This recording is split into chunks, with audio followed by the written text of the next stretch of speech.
बाद इसको मैच करने के लिए क्या वो नंबर्स इस बार आएंगे? आपकी एक्सपेक्टेशन क्या कहती है?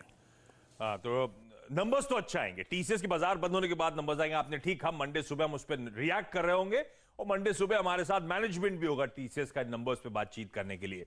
जहां तक नंबर्स की बात है, देखिए आमतौर पे तो जो नंबर्स आने हैं, दिसंबर quarter Q3 seasonally weak quarter होता है आईटी कंपनीज के लिए, पर इस बार हमारी एक्सपेक्टेशंस कहती है कि 3.2% डॉलर रेवेन्यू में ग्रोथ देखने को मिलेगा और एनालिस्ट जो देखते हैं कांस्टेंट करेंसी, उसमें भी 2.8 से 2.9% का उछाल आएगा।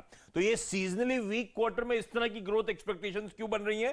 क्योंकि ऑफ लेट आपने नोटिस करा होगा तमाम दिग्गज आईटी कंपनीज ने बहुत स्ट्रांग डील्स जीती हैं, डील विंस देखने को मिली हैं।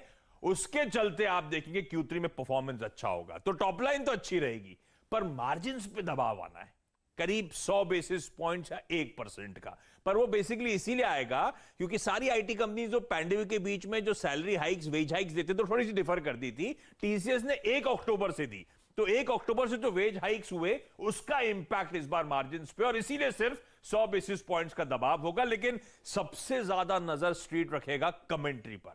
लास्ट क्वार्टर क्या हुआ था? इस कंपनी के सीईओ राजेश गोपीनाथन साहब ने सबको कहा कि हम लोग इस समय फर्स्ट फेज में है, बिल्कुल शुरुआत हो रही है एक multi year technology transformation cycle की। इस तरह के स्टेटमेंट्स थे। तो उसके बाद फॉलोअप कमेंट्री डिमांड एनवायरनमेंट को लेकर क्या है, वो बड़ा इंपॉर्टेंट हो जाएगा। तो आज इंपॉर्टेंट होगा टीसीएस के नंबर्स मार्केट बंद होने के बाद। लेकिन इस स्टॉक ने भी के डिप्स में जिसने इसको खरीदा, इसके ऊपर विश्वास किया, उसके पैसे बने। ये तो 7 दिन का चार्ट दिखा रहे हैं डायरेक्टर साहब, लेकिन आप देखिए 1 महीने में किस तरह के रिटर्न्स दिए, 1 साल में किस तरह के रिटर्न्स दिए आप देखिए, और लोज से किस तरह से बाउंस बैक दिखाया। तो अगर ये किसी वजह से नीचे वगैरह मिलता भी है तो ये खरीदने वाला स्टॉक है, कोर पोर्टफोलियो वाला शेयर है। ये देखिए, ये मार्च के लोज अब आपको कितने छोटे नजर आ रहे हैं और उसके बाद की रैली आप खुद देख सकते हैं। चार्ट आपको बता देता है कि क्या हुआ है टीसीएस में।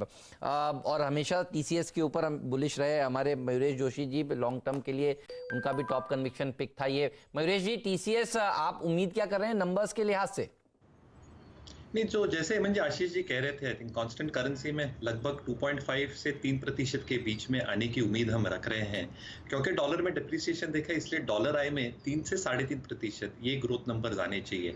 आशीष जी ने बिल्कुल सही कहा। आई थिंक वेज हाइक्स के वजह से जो इन्होंने पिछले तिमाही में मार्जिन रिपोर्ट की थी, एबिट मार्जिन 26.2%, वहां पे थोड़ा आई थिंक एक प्रेशर आएगा of almost 80 to 100 bips. But I think management commentary EBIT margin को लेके expected to stay in a range between 26 and 28% I think ये बहुत महत्वपूर्ण होगी। डील विंस आई थिंक पिछले तिमाही में $8.6 बिलियन की इन्होंने कमाई थी। ये तिमाही में उन्होंने ऑलरेडी अनाउंस किया है कि डॉइच बैंक और प्रूडेंशियल के साथ अच्छी खासी डील विंस इनकी हो गई है। तो डिमांड आउटलुक वीक क्वार्टर तो है ही, जो मार्केट मान के चल रहा है, और मैनेजमेंट कमेंट्री अहम है ही। बट ये stock Hemant ji I think has risen by around 32% 2020 में, जब आईटी इंडेक्स 55% गेन कर चुका है। ये क्वार्टर में I think it has gain 15% जो मैं देख रहा था, whereas IT index has move 22%। तो थोड़ा अंडर परफॉर्मेंस है टीसीएस का, और अच्छा है क्योंकि वैल्यूएशंस थोड़े महंगे होते हैं। तो अगर नंबर्स अच्छे हैं और कमेंट्री अच्छी आई तो आई थिंक बिल्कुल स्कोप बनता है ये स्टॉक को और आगे जाने का। तो बिल्कुल बुलिश रहूंगा इस स्टॉक के।